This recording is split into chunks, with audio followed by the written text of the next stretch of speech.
Olá, tudo bem com vocês? Sou a professora Joyce, nós já nos conhecemos de outras aulas. Sejam bem-vindos, então, a mais uma videoaula de língua portuguesa. Hoje nós vamos estudar um pouquinho sobre produção de texto. Tá? Uma aula de produção, certo? Nós vamos falar aí sobre uma produção de texto verossímil. Vocês se recordam do que é verossímil, de verossimilhança? Nós já estudamos em outras aulas. Vamos lá, vamos esquentar um pouquinho, daqui a pouquinho nós vamos recordar então o que isso significa. Então, observem aqui, nós temos três imagens, olha, do Pinóquio, né, dos três porquinhos, da Chapeuzinho Vermelho. E o que elas têm em comum? São histórias aí do universo infantil. E será que elas têm alguma característica que dá para ser aplicada realmente? Será que a história, então, do Pinóquio, um garoto de madeira que vira um menino, né, que se comporta como um menino, aí depois ele se transforma, que o nariz cresce conformemente, será que isso poderia acontecer? Será que um lobo que fala, porquinhos que falam, né, que se comportam como seres humanos, que constroem casas, que derrubam-se casas, isso acontece mesmo no mundo animal, dessa forma? Então, essas histórias aqui, elas vão ter sempre elementos fantásticos, fantasiosos, né, elementos mágicos, que não são possíveis de acontecer na realidade. Alice no País das Maravilhas, por exemplo, é uma outra história que terá essas características, né? Então, eu tenho aí, o que você achou daquele coelho sempre atrasado, sempre tão preocupado, olhando no relógio, sempre procurando saber se estava no horário certo, parece que sempre está atrasado para tudo. Será que coelho veste roupa, anda com relógio, né? Ou então, da Rainha de Copas, que é sempre tão autoritária e má. Será que essas pessoas elas existiriam dessa forma, né, no mundo real, com os seus guardas, no caso eram as cartas, né, os valetes aí? Será que isso aconteceria no mundo de hoje? E super-heróis? Uma história de super-heróis, com certeza, vocês estão bem antenados. Então vamos ver aqui três histórias de super-heróis conhecidos. Do Batman, que no caso aqui é um quadrinho, né? Do Homem de Ferro, que é de um filme, e a Mulher Maravilha é uma animação. Pode ser, então, de diferentes formas essa apresentação, né, de histórias em quadrinhos, né, de filmes, mas todos eles têm o quê? Superpoderes. Somente o Batman aí, que não tem esse superpoder, mas ele tem uma tecnologia que para a época é muito mais avançada.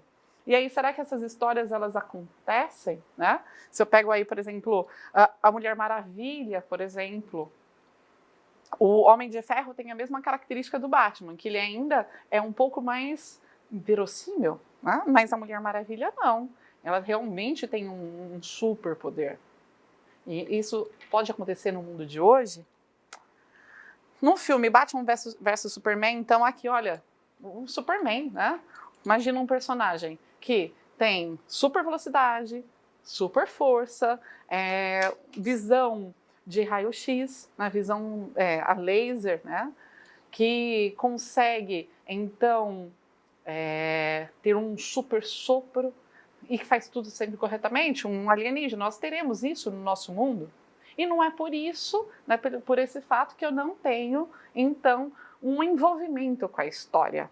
Mesmo tendo esses elementos que são fantasiosos, que não são possíveis de existir no mundo real, eu consigo aí ficar preso nessa história, torcer pelo herói. E por quê? Porque eu tenho uma verossimilhança. Aqui eu tenho mais um herói, tá? Que é justamente o Homem-Aranha. E aí nós torcemos por esses heróis, nós detestamos os vilões, né? Nós tememos os monstros, choramos com os fatos tristes que são vivenciados. Por que que a gente faz isso? Mesmo sabendo que aquilo não é real, porque nós nos envolvemos tanto, é justamente por causa da verossimilhança, porque são histórias verossímeis. Vamos ver o que é? Então, a verossimilhança, olha, semelhança. Vero vem de verdade. E semelhança vem de semelhante, parecido. Então, uma história que tem verossimilhança é aquela que se parece com a verdade. E qual a relação entre o verossímil e o verdadeiro, então? Então, será que uma história que é verossímil ela é verdadeira? Não, né? O verossímil aí, a definição do dicionário, olha, é que parece verdadeiro, que é possível ou provável por não contrariar a verdade. Então, quando eu não contrario aquilo que é real, que é verdadeiro. Mas o verdadeiro, não, ele é em conformidade com os fatos ou a realidade. O verdadeiro não é ficção, né? Não é fictício. E aí não é imaginário, ele vai dizer sempre a verdade. Então, quando eu tenho uma história verossímil, ela é ficcional, ela é inventada. Tudo bem? Então, uma história verossímil é uma história inventada, mas que parece ser real. E lembrando também que nós já vimos isso, tem dois tipos de verossimilhança. Tem a verossimilhança externa e a interna. A verossimilhança externa, então, é quando os fatos narrados, eles se parecem muito com a vida real, certo? Então, aí eu vou ter essa verossimilhança externa. Então, se eu pego as novelas, a maior parte dos filmes, eles são verossímeis. Mesmo histórias de heróis, lembra que nós falamos, por exemplo, do Batman, né? Ele tem uma verossimilhança. Por quê? Porque justamente ele não tem nada, nenhum superpoder, mas ele tem uma verossimilhança externa, mas o Superman não. As condições que tornam ele um herói, que são esses superpoderes, não existem no nosso mundo. Já a verossimilhança interna é quando tudo faz sentido, quando dentro daquele mundo, dentro daquele contexto, a história, então, ela faz sentido, ela tem um significado. Então, vamos pensar que se eu pego a história do Superman, que não tem uma verossimilhança externa, porque ele tem um superpoder, mas a interna tem, porque ele sempre vai agir fazendo bem, as histórias sempre vão ser condizentes, sempre tem sentido dentro daquele contexto. E é por isso que nos atrai tanto, porque se começa a ter coisas que não fazem sentido lá dentro, isso não vai prender a nossa atenção. E aí, nós vamos ver um trechinho de um livro, se chama O Livro das Encrencas, tá? Ele é da autora Rosanna Hills, é um livro muito divertido, muito engraçado, se alguém tiver acesso, vale a pena. Ele vai falar, então, várias situações engraçadas, atrapalhadas, né? A professora, a autora do livro, personagem é a professora atrapalhada, então seria atrapalhada. Então, tudo que acontece, né, as encrencas que acaba se metendo é porque ela é atrapalhada, tá? E tem no material de vocês, então, esse fragmento aqui. É o primeiro fragmento que nós vamos ver. Então, vamos lá. Já sabemos que vai acontecer alguma coisa engraçada, certo? Eu era super preocupada com as lições de casa. Um dia, na segunda série, eu estava a meio caminho do colégio quando me lembrei que havia esquecido completamente de responder a um questionário e tinha deixado o livro em casa. Então ela tem uma narração aí em primeira pessoa, né? Ela fala eu, lá jogo de cara. Então uma narradora personagem que está quando, né, ela estava aí na segunda série, quando isso aconteceu, e ela se esqueceu de fazer uma tarefa. E ela ficou desesperada, né?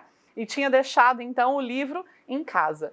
Dei marcha ré, voltei para casa, abri o livro e o caderno e comecei a responder as questões. Talvez chegasse atrasada às aulas, mas achava essa encrenca menor do que não levar a lição. Terminei, joguei o caderno na mochila e saí correndo para o colégio. Então, ela foi lá, voltou para casa, fez a tarefa rápido, ia chegar atrasada, mas mesmo assim, né, ainda ela achava melhor chegar atrasada do que não levar a tarefa. Corri tanto que nem reparei que a mochila estava aberta e que meus cadernos iam despencando pelo caminho. Imagina só a cena, ela sai correndo e os materiais todos caindo, pulando, saltando. Né? Quando eu percebi e olhei para trás, lá estava meu material escolar, enfileirado pelas ruas. Voltei e recolhi tudo, porém o caderno com o questionário fora agarrado por um cachorro. Então, justamente o caderno com a tarefa tinha sido agarrado por um cachorro. E agora? Ela saiu atrás de tudo. E o que aconteceu então?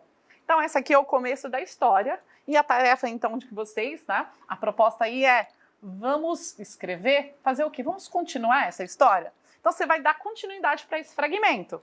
você deverá manter aí o realismo dos fatos ou então fazer alguma coisa fantasiosa. Imagina o que você pode inventar aí na sua história. Sei lá, que esse cachorro saiu correndo, que deixa o caderno cair no bueiro, né, que aconteceu alguma coisa assim, ou então que o dono, né, apareceu, mas mastigou, comeu a tarefa.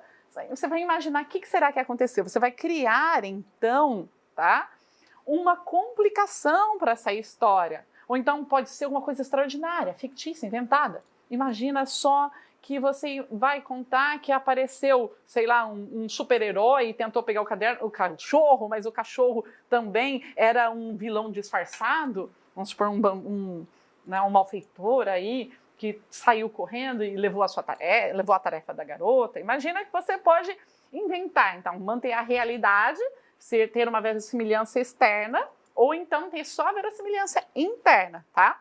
A história pode ser real ou então fantasiosa. O que é importante? É muito importante que você mantenha, então, esse narrador em primeira pessoa, né? E que vai falar lá, né, que na época em que a história foi contada era uma menina de segunda série. Então, se você vai ficar próximo da realidade, imagina aqui que uma garota da segunda série, que seria, no caso, hoje em dia, do terceiro ano, poderia fazer. Você não vai falar que ela vai pegar um carro e sair dirigindo atrás do cachorro, porque uma garota da terceira série, né, da segunda série aí do terceiro ano, não dirige. Então, não teria essa verossimilhança interna. Você tem que pensar, mesmo que aconteça alguma coisa sobrenatural, fantástica, mas tem que fazer sentido dentro da história. E, então, você vai criar uma complicação. Porque a hora que o cachorro mordeu, né, ela começou ali a situação falando que ela esqueceu, mostra o problema e aquilo vai complicar. Então, você não vai já para o final da história. O que será que vai acontecer de complicado? O cachorro sai correndo, né? Ele, como eu falei para vocês, ele derruba no bueiro, ele come a tarefa, um outro animal vem e pega, uma águia vai lá e cata e põe em cima de uma árvore. Você vai pensar como que aquela aumente o problema, faça com que o problema da sua história vá evoluindo até chegar um momento de clímax. Então, você vai criando a sua complicação para aquela história, para o conflito que já foi instaurado aí, e até que você, então, vai criar um desfecho. Então ela correu tanto, passou por tudo isso e vamos supor um exemplo. Chega no final do dia, chega na escola e a professora faltou, ou então chega e era sábado e ela achava que tinha aula, ou chega a professora dá uma bronca, mas ela consegue entregar a tarefa. Então como que vai acabar a sua história? Certo? Ela tem que ser adequada à história que você fez. Ou realista, ou então maravilhosa, com elementos extraordinários, fantásticos. Então você tem que pensar que tem que ter sentido a história do começo ao fim. Tem que manter a mesma linha de raciocínio e sempre o narrador como uma garota contando. Lembre-se, então, de que os fatos que compõem a história devem ser verossímeis. Mesmo que não tenha verossimilhança externa, precisa ter a verossimilhança interna, precisa fazer sentido, ter lógica. E aí, no final, como sempre, vocês têm que fazer a revisão do texto. Procure sempre verificar se não tem palavras repetidas, se por acaso a sua pontuação está correta, se você colocou lá travessão se tivesse alguma fala, se por acaso também o seu texto tem uma palavra escrita errado. É sempre interessante, às vezes, pedir para outra pessoa ler, para também fazer essa autocorreção. É assim que nós escrevemos cada vez melhor. Tenho certeza que vocês vão usar toda a criatividade de vocês para produzir um texto bem legal, bem interessante e divertido. Espero que tenham gostado e a gente se vê então numa próxima aula. Beijo, até mais!